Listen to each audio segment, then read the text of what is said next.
This is a bit of a complicated story, a lot of layers, but we can tell you that he is in police custody, but also hospitalized, last listed in critical condition. He was undergoing surgery during our last update, but we're spelling it all out.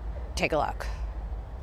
We were eating breakfast, and then next thing you know, we saw somebody pass like flying, and we came out and see the guy jump out of the car, and the cops were chasing him. A dead-end street, a train parked on the train tracks, a suspect shot by police. More on how this happened, but first, investigators say this suspect was wanted in a homicide from back in February. On Monday, a positive DNA match, further linking him to the crime. And just a few days ago, the suspect on Friday did a robbery armed home invasion where he broke into a house and robbed the occupants at gunpoint. That same day, police say he fired shots into a separate home and into an occupied vehicle. Thankfully, no one was hurt. Monday, police were doing surveillance on the man when suddenly he gets in a car in southwest Detroit and leads police on a high-speed chase that lasts about 9 minutes.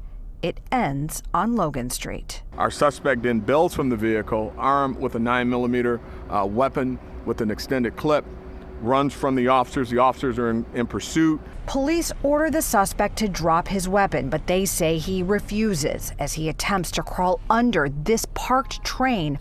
Officers shoot him, critically wounding him. Now, an investigation underway to determine how many shots were fired and if the suspect ever shot at police.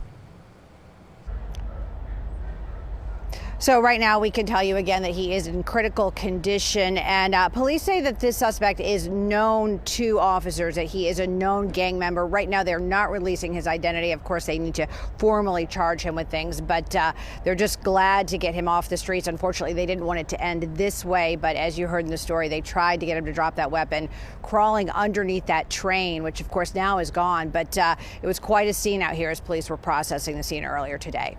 Reporting live in Southwest Detroit, Camille Amiri, Fox 2 News. And Camille, we know that investigation, like you said, is underway, but were there any witnesses at the time of the shooting by that area where the train was? Do we know that?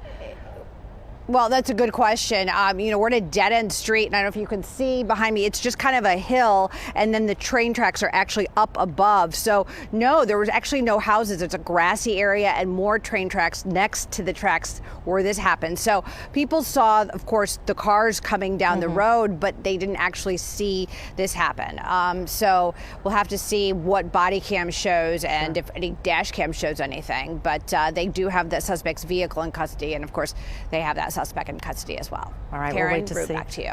What the investigation reveals. Camille Amiri reporting live for us. Thank you.